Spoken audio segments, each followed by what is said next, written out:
Hello, tis I. この漫画バルスタ Say, have you ever read a manga with the main plot of revenge, only for it to drop the ball at the most crucial moment? Like you would have a character that will brave mountains, seas, and jungles for the sake of killing one person. Only to have that target offed by another villain. For the sole sake of keeping the main character's hands squeaky clean. Or you would have a revenge manga where the author would put so much stuff in it that it would keep dragging that by the point the main character actually gets revenge, you've already lost interest. Well, cry no more, for this is a list of manga where the MC has one sole purpose of revenge. These babies are colder than the Ice Age and more ruthless than your mom when you talk back to her. So come one, come all, and careful not to cut yourself, because this video is edgy as hell.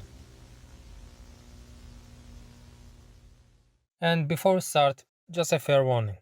These manga depict gore, domestic violence, torture, and rape.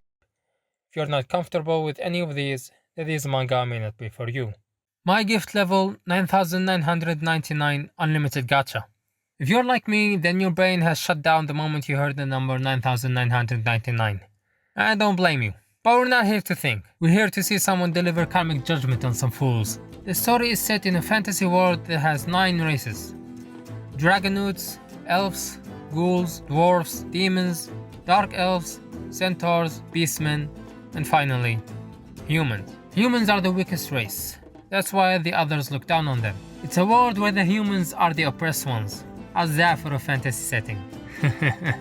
The protagonist of this story is Light, a 12-year-old human boy. He has a special skill called Unlimited Gacha that allows him to summon random things, but usually it's just trash that doesn't help him fight. Still, he was invited to join a party called Gathering of Races. This party is made of the strongest fighters from each race. Light found a family in his party members. They didn't treat him differently. They never looked down on him despite his weakness. They loved him.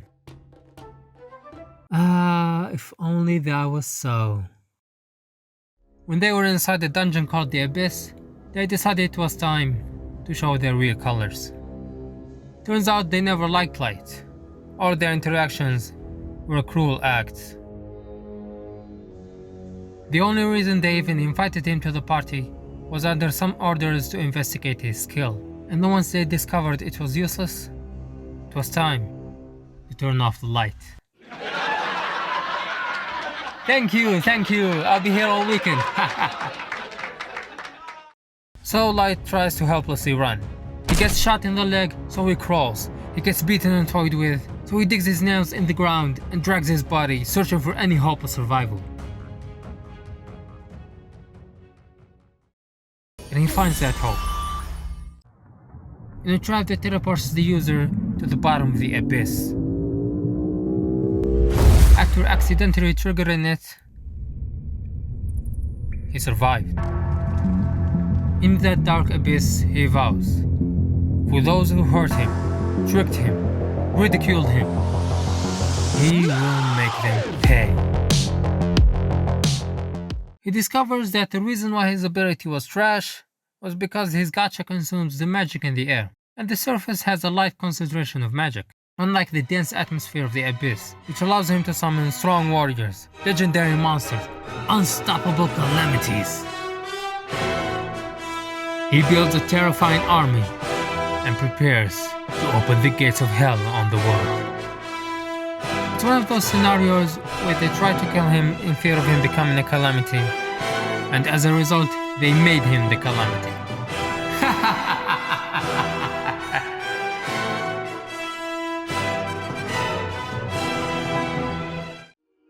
Next up is Jujika no Rokunin. This is Uruma-shun. When he was a kid, he was severely bullied by these 5. And this is Kyo. He's the ringleader of the bullies. Calling him a crazy psychopath is an understatement. This kid is off the deep end. There ain't nothing right in that head.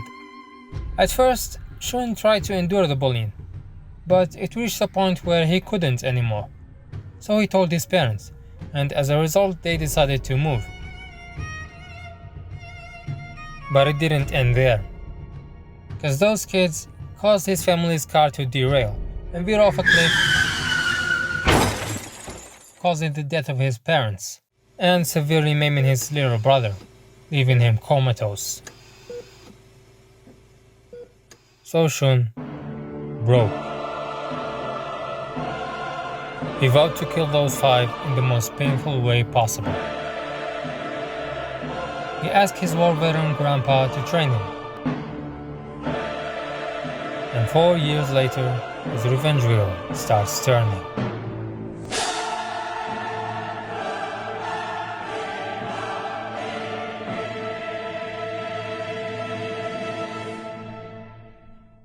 Shun is very smart and calculated. He surrounds his prey from all sides, and once he gets his hands on them, well, let's just say that by the time he's finished, they're the one begging him to kill them. He really delivers on the whole painful death promise. Like, some of the stuff he does actually made me wince.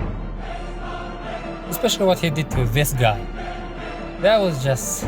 oof. I'll never look at pears the same way again. The Kingdoms of Ruin. Ah, the Kingdoms of Ruin. Where to start? The first thing that drew me into this manga, and the main reason why I like this manga, is the art style. It's damn good. The character designs, the fights, dude, the fights are next level. In the manga's world, there are 2 intelligent species, the humans and the witches. The main difference between them is that witches can use magic. They can only be females and they can't procreate. The humans and witches used to live in harmony together. But that all changed when the Fire Nation attacked.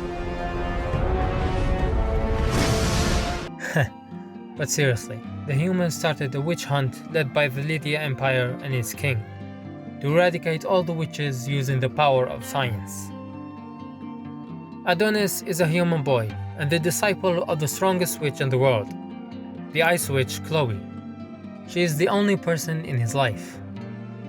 As those 2 were trying to escape through the borders, they are caught.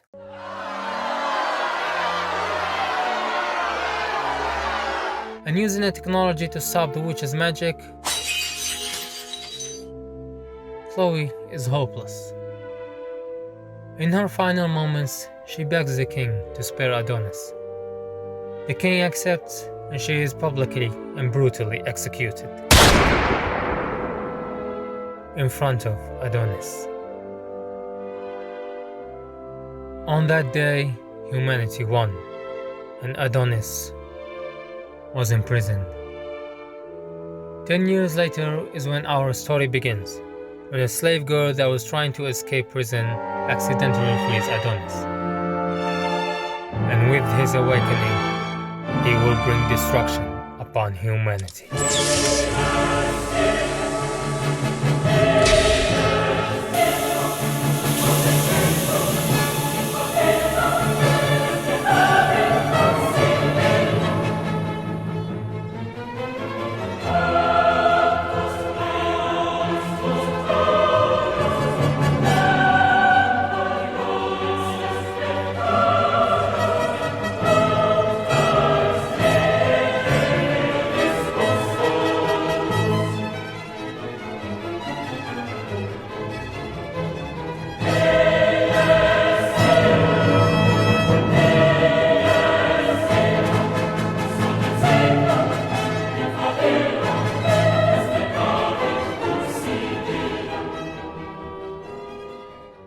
Like I said, the fights in this manga are nuts.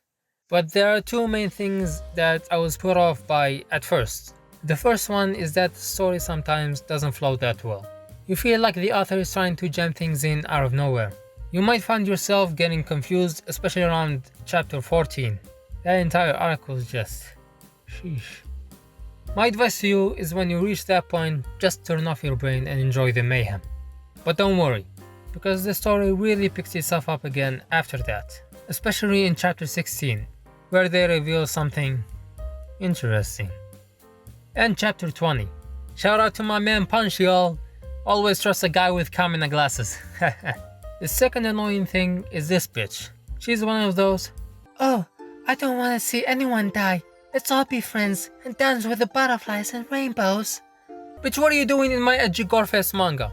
And yeah, I know that her being that annoying is intentional, since every other character looks at her like, "What the fuck is wrong with you?"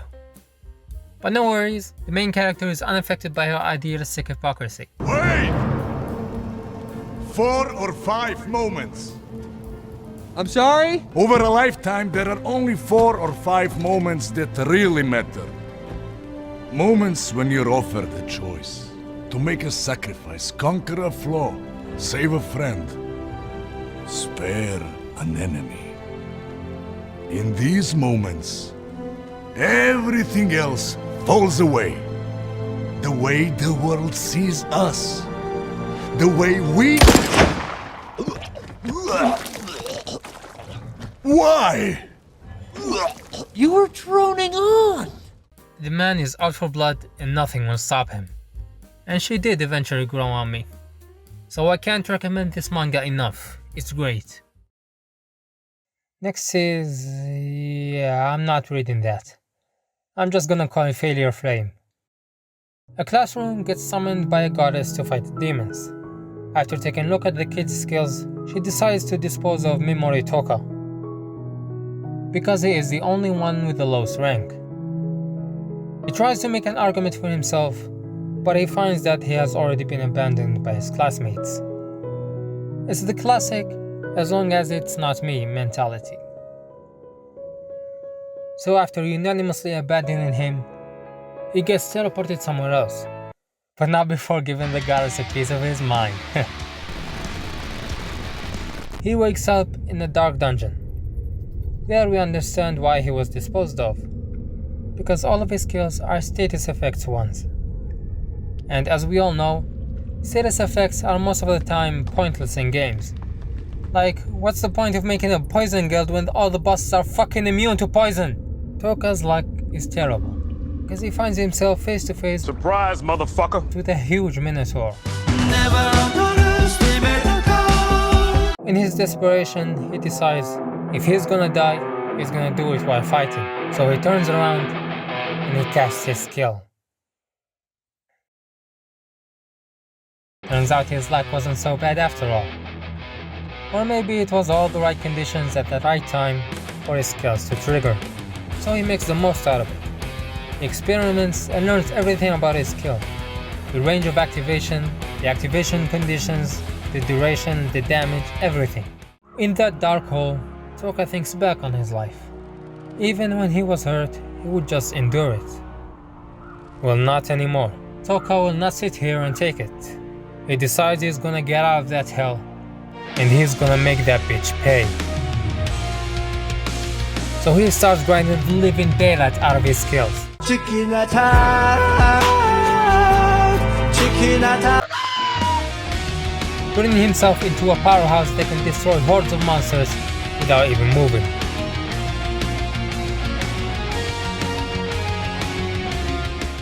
I have 2 moments that cemented this as a good manga for me. The first one was when Toka smoked this fool. It was an awesome boss fight with an emotional ending. It was beautiful. The second one, I'm not gonna say what it is, to avoid spoiling it. It happens around chapter 19. I remember when I read it, I had to do a double take, because I could not believe my eyes. It was simply glorious. Brutal. Satsujin Katsatsukan no Kokohaku. This is less of a revenge manga and more like a vigilante punishment kind of story.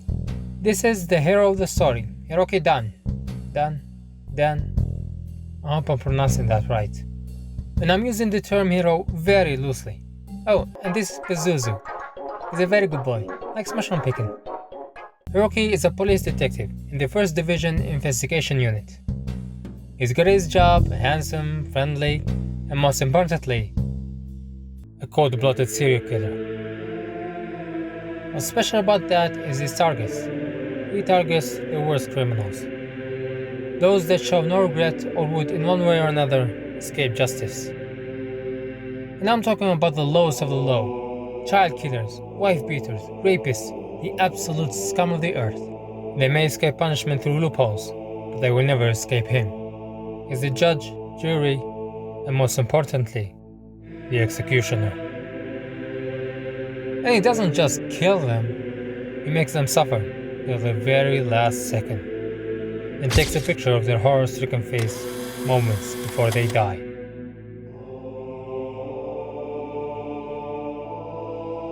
For his Misery album, you know, the photo album of all the people you've killed.